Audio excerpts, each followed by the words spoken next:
have meanings too. Some are good, some are bad. This one everybody knows. 아이고, for example, somebody falls. 아이고, 괜찮아? Very surprised. You should also say, 아이고, 잘했어. So it's not always used for negative surprises. It's also used for positive surprises. Our next one, when you don't believe somebody.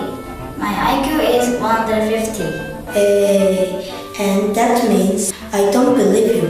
This one is usually used for teenagers when something is unbelievable or unfair. A lot of teenagers say, for example, when the teacher gave so much homework, Korean kids can say, Our last one is when something is unbelievable. If there's crazy situation that you couldn't imagine, you can use yeah.